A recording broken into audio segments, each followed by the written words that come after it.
아버지 하나님, 이 밤에도 기도의 자리로 나아오도록 저희를 이끌어 주신 것을 감사합니다.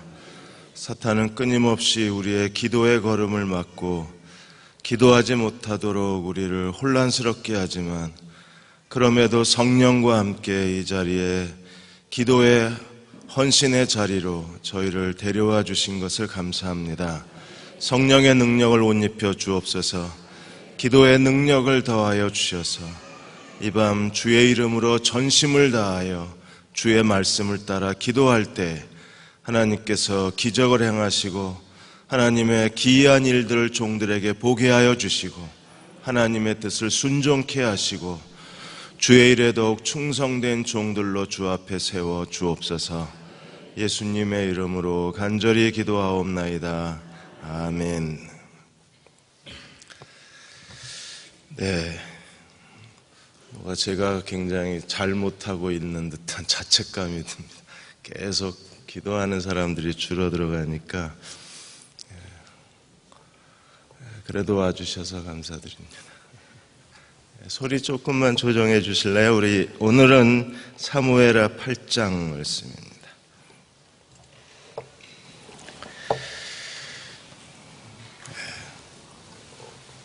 사무엘하 8장 1절에서 3절 말씀. 1절에서 2절만 읽을까요? 8장 1절 2절. 그 후에 다윗이 블레셋 사람을 쳐서 항복을 받고 블레셋 사람들의 손에서 메덱 암말을 빼앗으니라. 다윗이 또 모압을 쳐서 그들로 땅에 엎드리게 하고 줄로 재어 그 두 줄 길이의 사람은 죽이고 한 줄 길이의 사람은 살리니 모압 사람들이 다윗의 종들이 되어 조공을 드리니라. 아멘. 한국이 국민소득 2만 불대에 갇혀 있는 게 벌써 8년째입니다. 8년째 이 2만 불에서 벗어나지를 못하고 있습니다. 선진국이 되려면 1인당 국민소득이 4만 불에서 5만 불 정도 돼야 우리가 선진국이라고 말할 수 있습니다. 경제 규모가 작아지면 세계 열강들의 대열 가운데 힘을 못 쓰는 거예요. 일본의 아베 총리가 노골적으로 한국을 얕잡아 보는 그 배후에는 일본의 증시와 경제가 살아나고 있는 것하고 연관이 있다고 했습니다.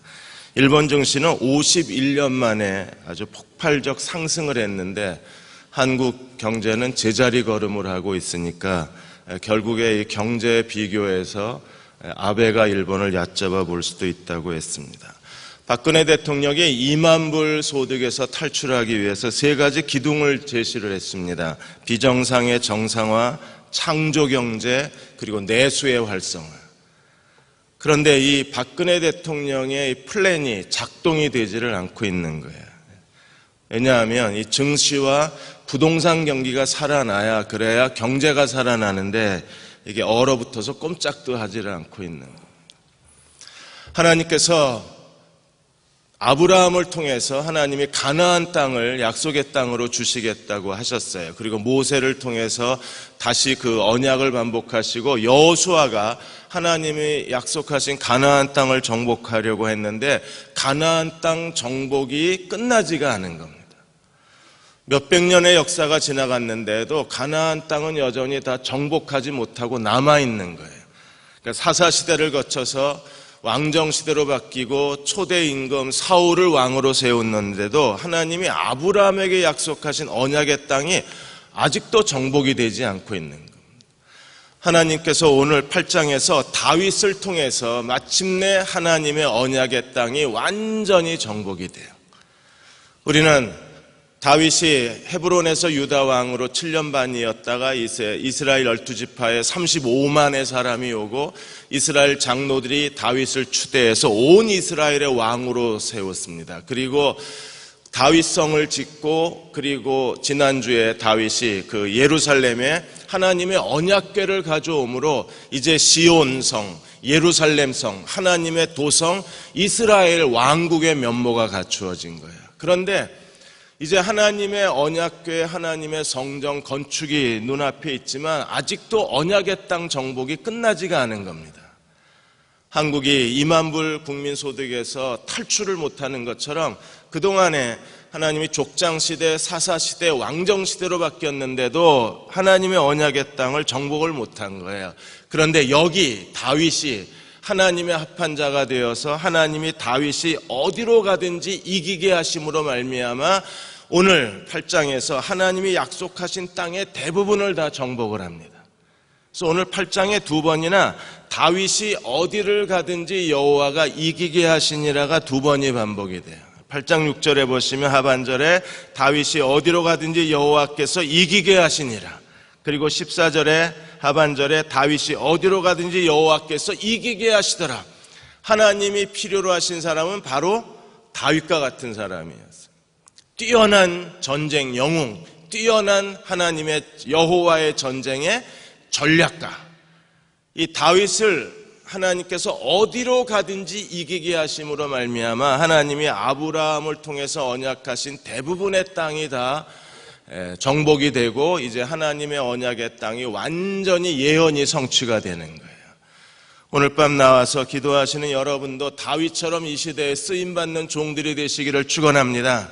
하나님이 얼마나 큰 약속을 했느냐, 그것도 중요합니다. 그런데 하나님이 아무리 큰 약속을 하더라도 그것을 성취할 수 있는 사람이 없다면 약속은요 빈 껍데기로 남는 거예요. 그러니까 다윗처럼 어디를 가든지 여호와가 이기게 하시는 사람이 있어야 하나님이 그 언약을 이루어내실 수 있는 거예요. 하나님께서 우리에게 큰 약속을 주신 것만 기뻐할 것이 아니라 저는 하나님께서 큰 약속을 주신 사람들을 많이 보았습니다. 그리고 하나님이 그에게 분명히 하나님의 뜻을 증거하신 분들도 많이 보았습니다. 그런데 그분들의 믿음의 크기나 그분들의 헌신이나 그분들의 충성도나 그분들의 영성이 하나님 쓰시기에 부족한 사람들이 많았어요. 그래서 약속은 큰 걸 받았는데 성취는 아무것도 없는 거예요.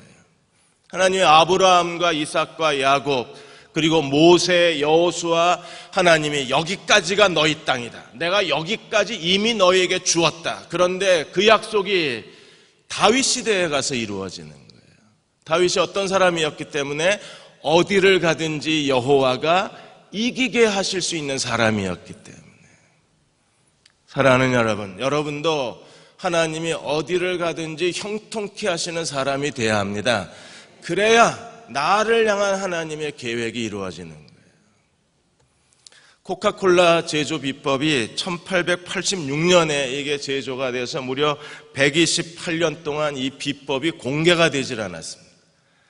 애틀란타의 코카콜라 박물관에 가면 그 박물관 가장 중심부에 이 거대한 철제 금고가 있고 이 철제 금고 안에 이 제조 비법이 들어가 있답니다. 근데 이번에 대만에서 이 제조 비법이 공개될 위기에 처했어요. 대만이 이번에 그 새로운 위생 법률안을 만들어서 모든 음료와 식료품에 들어가는 그 조미료, 그 다음에 첨가물을 다 상표에 표시를 해야만 판매할 수 있다는 법안이 통과가 됐습니다. 그러면 코카콜라에도 들어가는 첨가물이 다 표시가 돼야 되는 거예요. 그러니까 대만의 코카콜라 회사하고 미국 본사가 고민을 했습니다.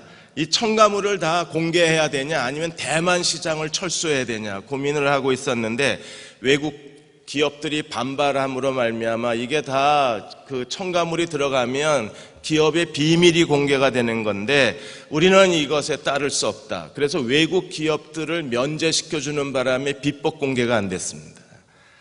하마터면 대만에서 코카콜라 못 마실 뻔했습니다. 이렇게 128년 동안 비법을 지켜오고 있는 거예요. 여러분, 하나님이 형통케 하시는 사람, 하나님이 어디를 가든지 이기게 하는 사람은 이 코카콜라 제조법처럼 비밀의 비법이 아닙니다. 이미 다 공개가 됐어요.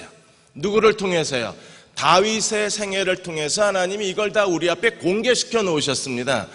그런데도 우리가 이 다윗의 영성 신앙의 비밀을 배우지 못한다면 우리 잘못이에요. 왜? 하나님은 이미 다 공개해 놓으셨으니까.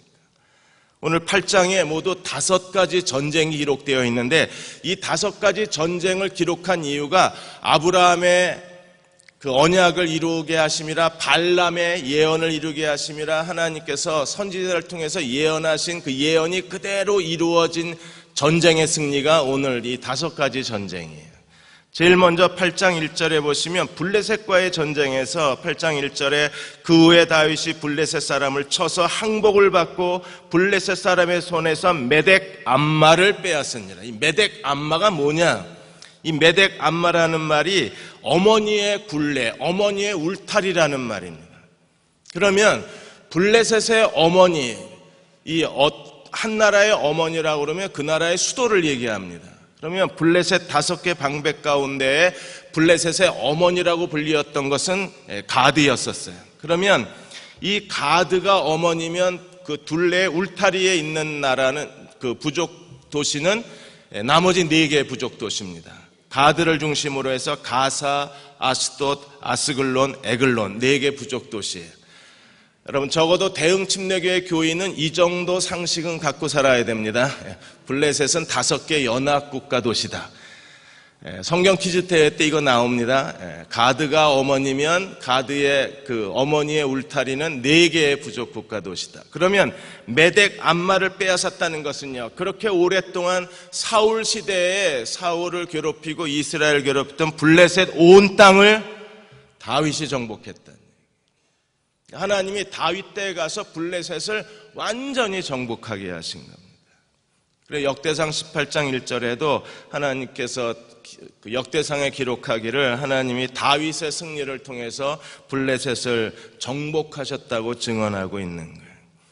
하나님이 이렇게 다윗을 통해서 오랫동안 이스라엘 역사 가운데 이스라엘의 고통거리가 되고 이스라엘의 수치가 되고 이스라엘의 괴로움이 되었던 블레셋을 하나님이 단번에 누구를 통해서?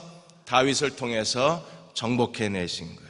그러므로 오늘 우리도 다윗처럼 하나님께 쓰임받을 수 있다면 하나님께서 우리를 통해서 이 시대의 교회의 아픔, 이 시대의 민족의 아픔, 이 시대의 교회의 여러 가지 모순들, 잘못들, 그런 것들을 다 제거하시고 하나님을 위한 새로운 시대를, 누군가가 다윗처럼 헌신하는 사람들, 헌신하는 교회만 있다면 하나님의 한국교회를 개혁하시고 이 시대에 하나님의 새로운 역사를 시작해내실 수 있는 거예요. 다윗과 같은 사람이 필요한 거예요. 미국에 하워드 장군이 계십니다. 이분은 아주 신실한 크리스찬이신데 이분이 서부 해안지구 총사령관으로 이제 새로 부임하게 됐습니다. 그래서 친구들이 영전한 것에 대해서 축하 파티를 계획을 하고 수요일 밤에 축하 파티를 계획을 했어요. 그래서 수요일 밤에 이 하워드 장군 몰래 미국의 저명한 정치인들, 친구들, 그리고 그 하워드를 사랑하는 사람들을 다 연락을 해서 이제 파티 장소 잡고 다 초청을 보내고, 그리고 이제 마지막에 하워드 장관한테 깜짝 파티를 해주려고 이번 주 수요일 날 우리가 어디에 모이는데 이 모임에 오라고 하워드한테 연락을 했습니다. 그랬더니 하워드 장관이 자기는 수요일 날 못 간다는 거예요. 이미 다 수요일 날 다 약속을 잡아놓고 깜짝 파티를 하려고 그러는데 자기는 수요일 날 못 간답니다. 그래서 왜 못 가냐 그랬더니 회심하고 나서 그분이 군인이니까 자기가 주일날 예배를 자주 드리기가 어려운 상황이 있으니까 하나님 혹시 제가 주일날 빠지더라도 용서해 주시고 대신 수요일 기도회에는 제가 절대 빠지지 않겠습니다. 그래서 하나님 앞에 서원을 한 거예요. 그래서 어떤 일이 있어도 수요 기도회를 이분이 빠지신 적이 없어요. 하나님과의 서원 때문에 나는 수요일날 하나님께 서원했기 때문에 수요일 저녁 기도회는 빠질 수 없다. 나는 이 기도회를 통해서 지금까지 하나님을 섬겨왔기 때문에 수요일은 안 된다. 그래서 그날 할 수 없이 깜짝 파티 얘기를 한 거예요. 저명 인사 누구도 오고 대통령도 축하 메시지를 보내고 친구들 뭐 관료들 다 오는데 너 와야 된다. 그래도 안 간답니다. 니들끼리 모여라 이런 거예요. 그래서 할 수 없이 친구들이 목요일로 옮겼어요. 이게 하나님에 대한 신실함입니다. 그러니까 다윗이 하나님께 신실한 사람이었어요. 그리고 이 시대에도 하나님께 신실한 사람들을 통해서 하나님은 그들의 걸음을 형통케 하실 수밖에 없는 거예요. 두 번째로 8장 2절에 보시면 모압에 대한 전쟁입니다. 2절에 다윗이 또 모압을 쳐서 그들로 땅에 엎드리게 하고 줄로 재어 그 2줄 길이의 사람은 죽이고 1줄 길이의 사람은 살리니 모압 사람들이 다윗의 종들이 되어 조공을 드리니라.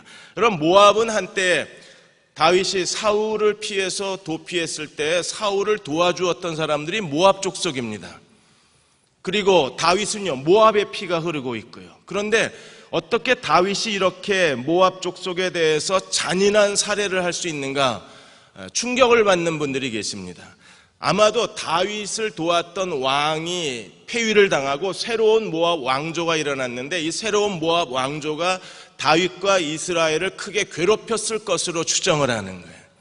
그러므로 모압을 쳐서 정복하고 두 줄 길이라는 것은 뭐냐면 전쟁에 나갈 만한 남자들은 다 죽이고 그 다음에 소년과 여자와 노인들은 살려낸 거예요.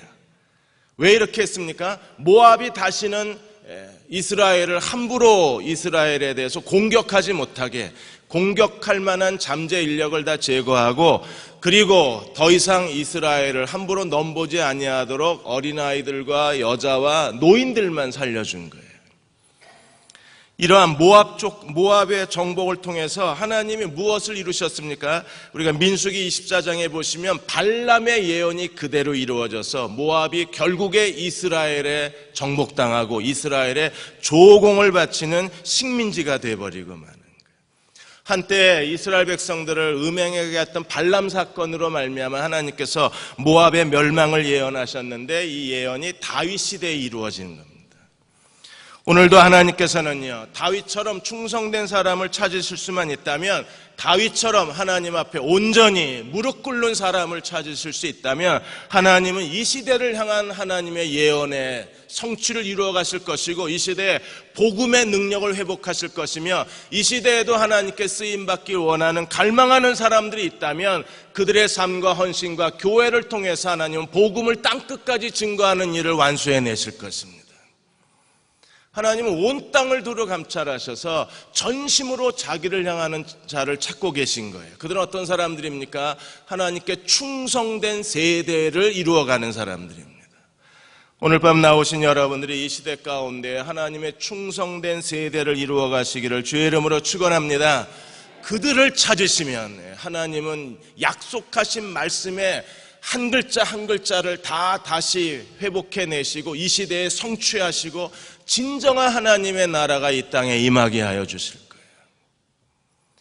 미국의 6대 대통령이 잔 아담스 대통령이신데 이분이 백악관에 들어갔을 때 백악관 기둥을 붙들고 하나님 앞에 기도했습니다. 하나님, 저를 비롯해서 앞으로 이 백악관에 들어오는 모든 대통령이 정직하고 지혜로운 자들이 되어 이 지붕 아래에서 하나님의 통치 아래 이 나라를 다스릴 수 있는 지혜와 믿음을 허락하여 주옵소서.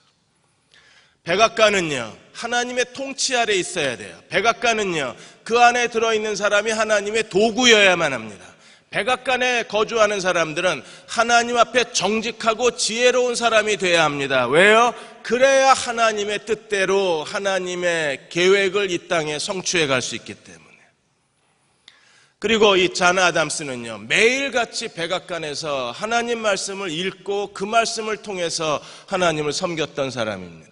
하나님께 충성된 사람들은 경건의 삶이 다릅니다. 그들은 철저하게 하나님 말씀에 무릎 꿇은 사람들이에요. 아담스는 이렇게 말합니다. 하나님의 말씀에 지식과 무한한 덕이 있기 때문에 나는 하나님 말씀에서 참된 지식과 그리고 덕을 말씀으로 채우고 그리고 그 덕으로 사는 법을 체득했다고 고백을 했습니다. 하나님 말씀에서 하나님의 뜻을 아는 지식을 찾아내고 하나님 말씀을 통해서 하나님의 성품을 닮아가는 사람들, 그리고 하나님께 충성된 발걸음을 옮겨낼 수 있는 사람이 될 수 있다면 하나님은 그들을 통해서 이 땅에 진정한 하나님 나라를 회복해내실 것입니다. 세 번째 전쟁이 3절에서 8절까지 소바와 아람 민족과의 전쟁입니다. 3절에 보시면 르홉의 아들 소바 왕 하닷 에셀이 자기 권세를 회복하려고 유브라데 강으로 갈 때 다윗이 그를 쳐서 그에게서 마병 1700명, 보병 2만 명을 사로잡고 병거 100대의 말만 남기고 다윗이 그 외에 병거의 말은 다 발에 힘줄을 끊었더라.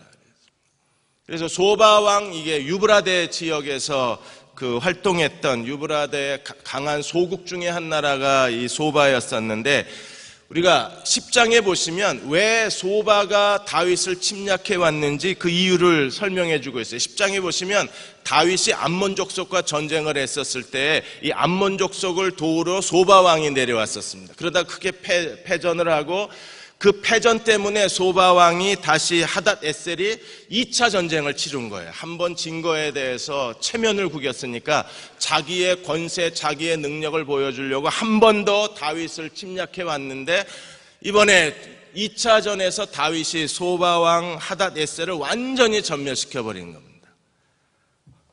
그래서 마병이 1700명이 죽고 보병이 2만 명이 포로로 됐습니다. 그리고 병거 100승만 남기고 나머지 모든 병거의 말에 힘줄을 끊어버린 거예요. 왜 병거의 말에 힘줄을 끊었습니까? 신명기 17장 16절에 하나님이 뭐라고 말씀하셨어요? 이스라엘의 왕은 말을 많이 두지 말라 그랬어요. 왜요? 하나님을 의지하지 않고 뭘 의지하기 때문에? 말을 의지하기 때문에. 왜요? 그 당시에 전쟁의 승패는 말에 달려있기 때문에. 다윗은 하나님 말씀대로 그 병거 100개만 놔두고 나머지 모든 말의 발에 힘줄을 끊어버린 거예요. 오늘 우리도 하나님 의지하기보다는요, 여전히 말이 몇 말이냐, 인간적인 방법을 의지할 때가 많이 있잖아요. 여러분, 최근에 인맥이 성공을 가져온다 그래서 인맥 쌓기 열풍이 부는데 한 달에 200만 원이 넘는 명품 유치원에 자녀들을 보내려고 줄을 서서 기다린답니다. 명품 유치원 출신이 돼서 거기서 유치원 때부터 인맥을 쌓기를 기대하는 거예요, 엄마가. 2010년도에 직장인들을 대상으로 해서 조사했습니다. 성공의 가장 중요한 요소가 뭐냐? 86.5%의 대답이 인맥이 능력이다 그랬어요.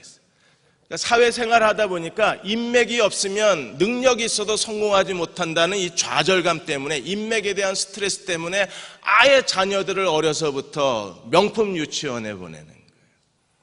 직장 생활을 하다 보면 이 로스쿨을 졸업하고 이제 법조 세계로 들어갔는데, 법조 세계에 들어갔던 한 그 신참 변호사가 좌절감을 느꼈습니다. 법조인 세계로 들어가니까 파락군이 있고 그 다음에 명문 사립 초등학교 그 그룹이 있대요. 그러니까 자기는 파락군 출신도 아니고 명문 초등학교 출신도 아니고 지방대 출신이라 어떻게 그 가운데 인맥 네트워크에 들어가질 못하겠더랍니다. 그래서 할 수 없이 1년에 학비가 1000만 원이 넘는 그 대학교의 고위직 과정에 들어간 거예요. 거기라도 나오면 좀 최고 학위 과정이라도 나오면 인맥이 좀 뚫릴까 해서 한 1년에 1000만 원이 넘는 학비를 대고 최고위 과정을 다니신다고 그렇게 대답을 했습니다. 2011년도의 보고서에 의하면 이직자가 직장을 옮기는 데에 70%가 인맥을 통해서 직장을 옮겼답니다. 능력이 아니라 인맥을 통해서. 그러니까 인맥이 능력인 거예요. 이 인맥의 발의 힘줄을 잘라버려야 돼요. 누구를 의지해야 합니까? 하나님을 의지해야 돼요. 그렇다고 인맥을 다 잘라버리고 산속에 들어가서 살라는 게 아니라 거기에 의지하지 말라는 거예요. 인맥 관리 잘 하셔야 합니다. 왜요? 하나님도 사람을 통해서 역사하시기 때문에 주변에 여러분을 인도해 줄 만한 하나님께 신실한 사람들이 우리 주변에 있어야 돼요. 사람 관리를 잘 하셔야 합니다. 그런데 인간적인 방법으로 사람 관리는 하는 게 아니라 하나님께 충성된 사람은 주변에 사람이 모여들어요. 그리고 주변에 사람들이 있어요. 그리고 하나님이 그들을 통해서 우리의 걸음을 인도하시는 겁니다. 그 하나님을 믿으십니까? 8장 5절에 보시면 소바가 이렇게 다 무너졌다는 얘기를 듣고 다메섹 아람 족속이 다시 재침략을 해옵니다. 그래서 8장 5절에 다메섹의 아람 사람들이 소바왕 하닷 에셀을 도우러 온지라 다윗이 아람 사람 22,000명을 죽이고, 6절에 다윗이 다메섹 아람에 수비대를 두고 아예 완전한 정복이 이루어진 거예요. 그리고 이제 아람은 속국이 돼버리고 소바는 다 다윗에 의해서 다 멸망을 당해버리고 말인 거예요. 이렇게 해서 하나님께서 아브라함에게 유브라데 강까지 이르러 내 지경이 되리라고 하신 아브라함에게 주신 언약이 다윗을 통해서 성취가 되는 겁니다. 그러니까 아브라함 때부터 다윗 때까지 하나님께서 그 오랜 세월을 기다리셨어요. 그리고 다윗을 통해서 소바와 아람의 다메섹을 무찌르고, 아람의 도시가 수도가 다메섹입니다. 정복하시고 하나님이 마침내 아브라함의 예언을 이루어 가신 거예요. 오늘 우리도 다윗처럼 이 시대에 하나님께 헌신된 종들이 되어야 합니다. 그리고 하나님께 순종된 사람이 될 수만 있다면 하나님은 우리를 통해서 하나님의 뜻을 이루어내실 거예요. 어느 한 고등학교에서 교목이 학생들에게 예배 출석을 권면을 하고 있었는데 한 학생이 완강하게 예배 출석을 거부를 했습니다. 그래서 교목이 그 학생하고 면담을 했어요. 넌 도대체 왜 예배를 안 드리냐? 여기가 크리스천 스쿨이라 예배는 의무인데 왜 예배를 안 드리냐 이랬더니 이 학생이, 목사님 그냥 솔직하게 말씀드리겠습니다. 저는 기독교를 잘 모릅니다. 그리고 왜 기독교를 믿어야 되는지 저는 궁금하지도 않습니다. 기독교를 모르고 하나님을 믿지 않기 때문에, 하나님을 믿지 않는데 저는 예배 드려야 될 이유가 없다고 생각해서 예배를 안 드립니다. 당돌하게 얘기를 한 거예요. 교목이 도대체 이렇게 솔직하게 얘기하는 학생에게 어떻게 대답해야 될지 잠깐 고민을 하다가, 교목은 아무나 됩니까? 하나님이 지혜를 주셔서 이 학생한테, 그래, 네 말이 옳다. 그런데 거꾸로 한번 말해봐라. 저는 예배를 들어가지 않아서 믿을 수가 없고, 믿을 수가 없어서 하나님을 모르고, 하나님을 모르니까 기독교를 모릅니다. 그래 임마, 그거야. 네가 예배를 안 드려서 하나님을 모르는 거야. 하나님을 몰라서 예배를 안 드리는 게 아니라 거꾸로, 네가 예배를 안 드리기 때문에 하나님을 모르는 거야. 당장 들어가! 아이가 할 말이 없었어요.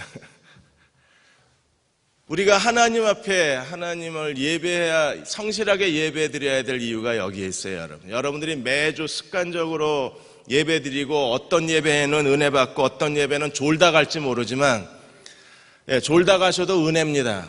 왜냐하면 일본에서 최근에 낮잠 자기, 30분 낮잠 자기가 셀러리맨들의 능력을 높여준다고 해서 강제로 30분 낮잠을 재워요. 여러분, 주일날 예배에 오시면 여러분들이 강제가 아니라 자연스럽게 30분 주무시다 갈 수 있어요. 이게 컨디션 회복에 그렇게 좋답니다. 일주일에 한 번은 푹 주무시게 해드릴 수 있으니까 오세요. 우리가 그래도 해야 할 중요한 일이 뭐예요? 하나님 예배하는 거예요. 왜요? 하나님은 신령과 진정으로 예배하는 자들을 찾고 계시기 때문에. 얼마나 없으면 하나님이 찾고 있다고 그러시잖아요. 찾고 있다고.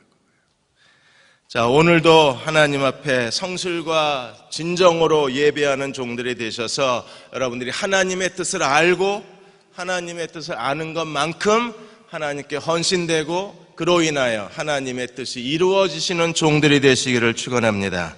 9절에서 12절까지는 하맛 정복입니다. 하맛은 아람의 소바 바로 북쪽에 자리 잡은 또 다른 작은 나라예요. 그래서 소바 위가 하맛입니다. 그런데 하맛이 소바가 정복당했다는 얘기를 듣고 이 하맛은요, 아예 사절단을 보내서 다윗과 평화 조약을 맺습니다. 그래서 9절에 이렇게 말하고 있습니다. 하맛 왕 도이가 다윗이 하닷 에셀의 온 군대를 쳐서 무찔렀다 함을 듣고 도이가 그의 아들 요람을 보내 다윗 왕에게 문안하고 축복하게 하니, 이는 하닷 에셀이 도이와 더불어 전쟁이 있던 터에 이 하닷과 그리고 하맛과 소바가 서로 계속 전쟁 중이었는데 소바가 없어진 거예요. 그러자 이 하맛 왕 도이가 자기 아들을 보내어서 이 소바가 없어진 거에 대해서 감사할 겸, 소바가 없어졌으니까 자기들도 위험하잖아요. 그러니까 미리 가서 평화의 화친을 청하는 겁니다. 그래서 10절에 문안하고 축복하게 하니, 이는 하닷에셀이 도이와 더불어 전쟁이 있던 터에 다윗이 하닷에셀을 쳐서 무찌름이라. 요람이 그 은그릇과 금그릇과 녹그릇을 가지고 온지라. 그러자 이걸 가지고 다윗이 어떻게 했습니까? 10절 11절 다윗 왕이 그것도 여호와께 드리되 그가 정복한 모든 나라에서 얻은 은금 곧 아람과 모압과 암몬 자손과 블레셋 사람과 아말렉에서 얻은 것과 소바왕 르홉의 아들 하닷에셀에게서 노력한 것을 전부 누구에게 드렸어요? 하나님께 드립니다. 그리고 이 하나님께 드린 금은 금그릇, 은그릇, 녹그릇을 가지고 솔로몬은 어떻게 했습니까? 열왕기상 6장과 7장에 보시면 이 다윗이 하나님의 곳간에 가득 쌓아놓은 금과 은과 녹그릇을 가지고 솔로몬이 하나님의 성전을 짓는데 이 모든 걸 다 사용을 한 거예요. 땅을 다 정복하고 예루살렘을 세우고 그리고 하나님의 언약궤를 가져오고 그 아들 솔로몬이 성전을 지을 수 있도록 전쟁에서 빼앗은 모든 전리품 금과 은과 녹그릇을 여호와의 창고에 가득 쌓아놓고 하나님이 다윗이 얼마나 기쁘셨을까요? 행하는 모든 일이 지혜롭잖아요. 그리고 하나님의 플랜대로 하나님께서 심중에 생각하시는 대로 그걸 완벽하게 하나님이 기대 이상으로 성취해낸 사람이 누굽니까? 그걸 만들어낸 사람이 누구예요? 다윗이요. 우리도 그렇게 살면 안 될까요? 하나님께서 우리에게 어떤 비전을 주시고 어떤 계획을 주시고 어떤 뜻을 주셨을 때 우리가 그 뜻을 충분히 이해하고 하나님이 우리에게 기대하는 것 이상으로 충성되게 하나님과 함께 협력해서 그 일을 완성해낼 수 있는 사람이 될 수 있다면 하나님이 다윗을 하나님 마음에 합한 사람이라고 말한 것처럼 오늘 우리가 이 시대에 하나님의 마음에 합한 사람으로 살 수 있지 않을까요? 저는 그렇게 쓰임을 받든지 아니면 문을 닫아버리든지 성격이 좀 극단적이라 그냥 미지근하게 살고 싶지는 않은 거예요. 그냥 되는 대로 형편에 맞게 상황에 맞게 비굴하게 살고 싶지가 않아요. 하나님께 온전히 충성하든지 아니면 그만두든지 그렇게 결단하고 우리가 하나님을 섬겨야지. 물론 하나님의 때를 기다릴 때에는 믿음으로 인내로 기다려야 합니다. 기다릴 줄 모르는 것도 미성숙한 거잖아요. 하나님의 때를 충분히 기다리고 하나님이 기다리라고 하면 기다려야죠. 그런데 하나님이 하라고 명령하시면 즉각적으로 순종하고 자기의 모든 걸 바쳐서 하나님의 뜻을 이루어내야 되잖아요. 기다릴 줄 알고 움직여야 될 때를 알고 하나님께 헌신할 줄 아는 이런 능동적인 사람이 다윗이었고 하나님이 그 다윗을 하나님 마음에 합한 사람이라고 말씀하셨고 그리고 오늘 이 시대에 하나님은 다윗과 같은 사람을 찾고 계신 거예요. 이번 주에도 목사님들이 또 시끌시끌했습니다. 한기총 부회장 되시는 분은 가난한 아이들이 경주에나 수학여행 가지 왜 제주도는 가서 이렇게 사건을 일으키냐는 얘기를 했다가 한기총 부회장 사표 내셨어요. 신사동에 있는 사랑의 교회 목사님은 LA에 가가지고 정몽준 씨 아들이 한국인은 미개하다? 그렇게 표현한 게 그게 표현은 서툴렀지만 의미는 맞는다. 또 이런 얘기를 LA까지 가셔서 하는 바람에 이게 또 누가 아예 녹음을 했어요. 꼼짝없이 걸려든 겁니다. 왜들 그러시는지 모르겠어요. 목사님들이 그렇게밖에 생각할 수준이 안 되면 저는 두려운 게 목사라는 사람이 저를 포함해서입니다. 제가 절 봐도 한심하니까. 저를 포함해서 목사라고 하는 사람들이 더군다나 한기총 부회장이면 그래도 한국교회의 연합회에 그래도 좀 수뇌부에 있는 사람이잖아요. 꼭대기에 있는 사람 아닌가요? 그리고 강남 한복판에 그 큰 교회의 담임 목사면 그래도 한국교회에 맨 위에 계신 분이실 텐데 그런 분들의 머리에서 나오는 말이 그 정도밖에는 안 나온다 그러면 이게 교회 수준이 어떻게 되나 하는 그게 두려운 거예요. 그러니까 저를 포함해서 저부터 생각하는 거, 말하는 거, 행동하는 게 이렇게 비좁고 유치하고 하나님에게서 멀어져 있으니까 이 시대에 다윗과 같은 사람 찾는다는 게 이렇게 쉬운 일은 아닌 거죠. 여러분 표정이 지금 스피커가 잘 안 들리십니까? 네? 괜찮아요? 네? 잘 들려요. 자꾸 좋으시는 분이 많아가지고. 죄송해요. 제가 계속 기도하면서 단에 쓰는데도 잘 안 되네. 더 제가 기도하고 금식하겠습니다. 88 올림픽 때 그 세계 육상 여자 단거리에서 우승을 했던 그리피스 조이너 기억나십니까? MBC TV 방송 기자가 이 조이너에게 질문을 했잖아요. 금메달을 따고 인터뷰를 할 때 조이너에게 이렇게 질문했습니다. 달릴 때 무슨 생각하냐고. 대부분 선수들은요, 그 단거리 뛸 때 뭔 생각을 하겠습니까? 그냥 그 얼굴이 슉슉슉 이러면서 뛰는데, 그런데 조이너가 뭐라고 대답했어요? 나는 하나님의 영광만을 생각하고 뛴다. 그 짧은 시간에 자기를 이겨내고 자기를 정복하고 그리고 마침내 결승점에 통과했을 때 그 희열, 그리고 내가 하나님의 영광이 되었다는 희열, 그거는 경험해 본 사람이 아니면 모른다고 대답했잖아요. 하나님 앞에 그런 마음가짐 가진 사람이 필요한 거예요. 우리가 하루하루 살면서 하나님의 영광이 되겠다는 결심, 하나님의 영광의 사람이 되기 위해서 자기를 부인하고 자기를 부정할 줄 알고 자기를 죽일 줄 알고, 그리고 온전히 하나님께 헌신하고 하나님을 향해서 뛰어갈 수만 있다면 하나님은 그들을 이 시대에 하나님의 영광의 그릇으로 삼지 않을까요? 그런데 한국의 가장 꼭대기에 계신 목사님들의 입에서 나온 말이, 이게 한국 국민들에게 상처를 주고 그냥 댓글이 달리는데, 야, 목사 수준 알만하다, 한국교회 겨우 이 정도냐, 이런 댓글을 보면 너무 수치스러운 거예요. 나도 그 사람들보다 더 낫지 못하다는 게 더 부끄러운 거예요. 더 좌절감이 드는 겁니다. 그래서 지금은요, 엎드려 기도할 수밖에 없는 때잖아요. 사랑하는 여러분, 우리가 더 하나님 앞에 엎드려 기도합시다. 전심을 다해서 기도해야 될 때인 거예요.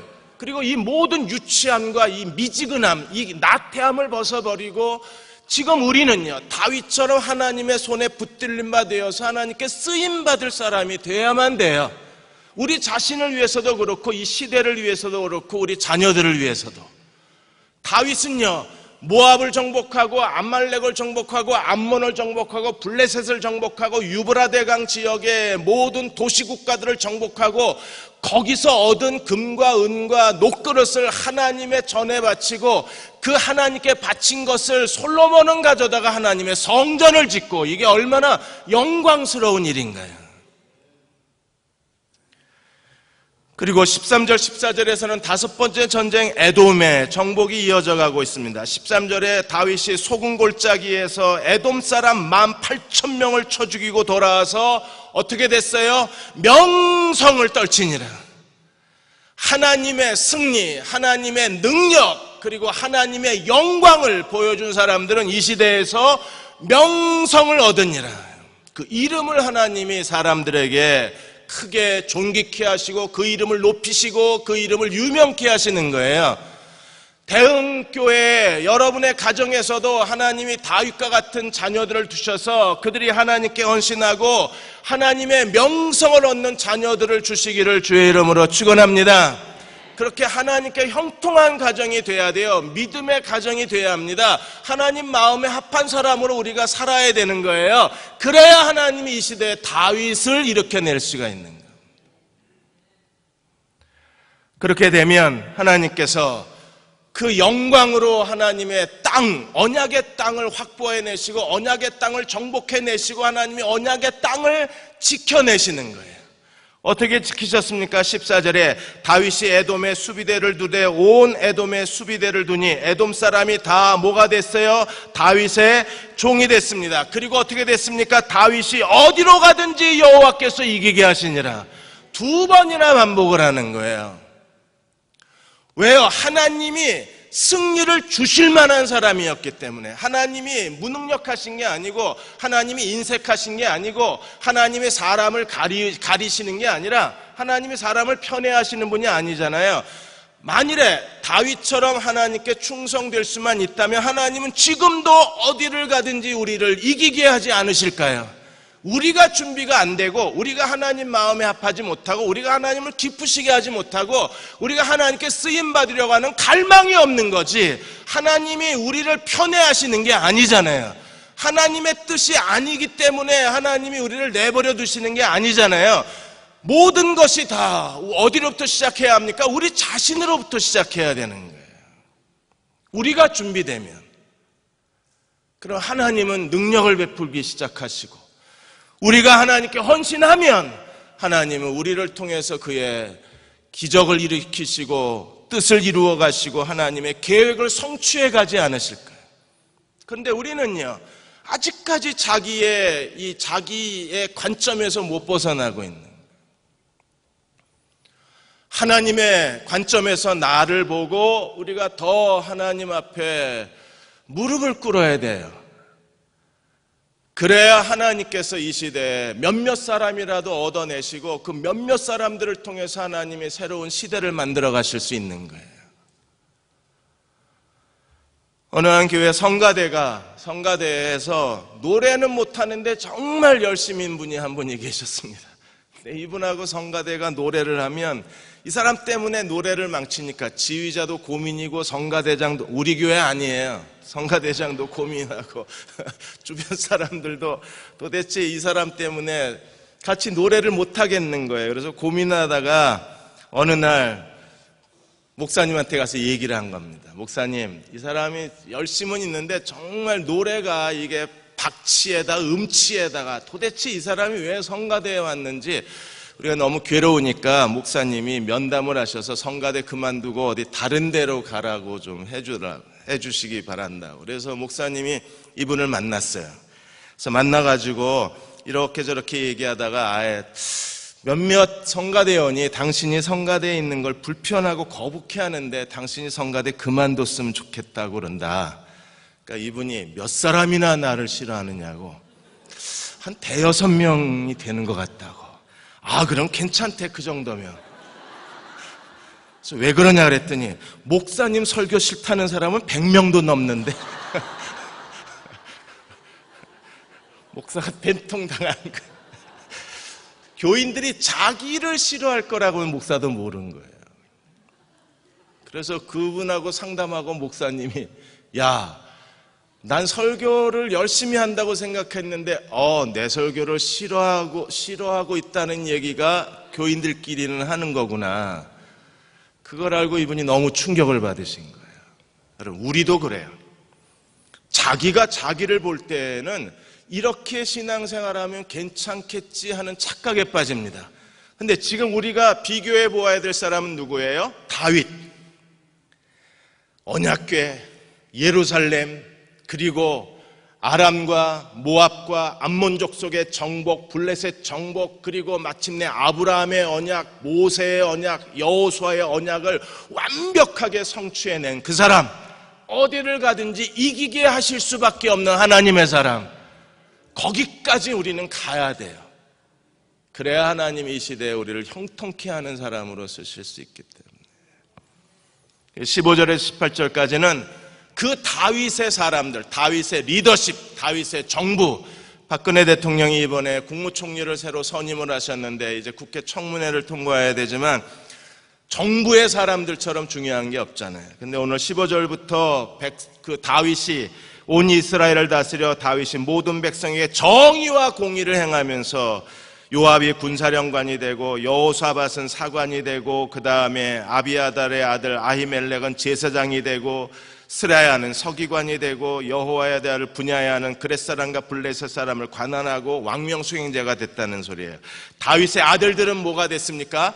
대신이 됐습니다. 가족 경영인가요? 그런 게 아니라 여기서 대신이라는 것은요, 백성들의 이야기를 왕에게 직접 전달하는 전달자라는 거예요. 청와대 신문고 같은 겁니다. 그러니까 직접 정치에 참여하지는 않지만 왕과 백성 사이에서 중간 역할을 하도록 다윗의 아들들이 중간 역할자를 시킨 거예요. 지혜로운 다윗입니다. 이렇게 해서 간접적으로 아들들에게 이 국정 수행에 대해서 훈련을 하고 백성들이 왕에게 직접, 왜 중간에 계속 얘기를 해도 세월호 사태도 청와대에 거기에 이미 글을 1년 전인가 올렸는데도 그냥 묵살됐다 그랬잖아요. 그런데 만일에 박근혜 아들에게 만일에 아드님이 계셔서 그 아드님한테 국민들이 모든 민생의 어려움을 직접 얘기할 수만 있다면 세월호 사태 안 날 수도 있죠. 1년 전에 그 얘기가 올라갈 수는 있으면. 그러니까 다윗이 이렇게 지혜롭게 국정 운영을 하는 거예요. 하나님의 지혜가 함께하는 사람입니다. 오늘 우리가 기도할 때, 오늘 밤 기도할 때 우리도 다윗을 붙잡고 기도할 겁니다. 무엇을 위해서요? 이 시대에 하나님의 형통케 하시는 사람이 되게 해 주옵소서.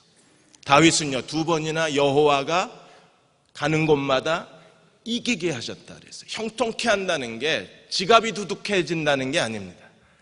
형통케 한다는 게 로또 복권 당첨된다는 게 아니에요. 형통케 한다는 것은요, 하나님이 쓰시기에 합당하다는 거예요. 우리는 그 사람이 되기를 소망합니다.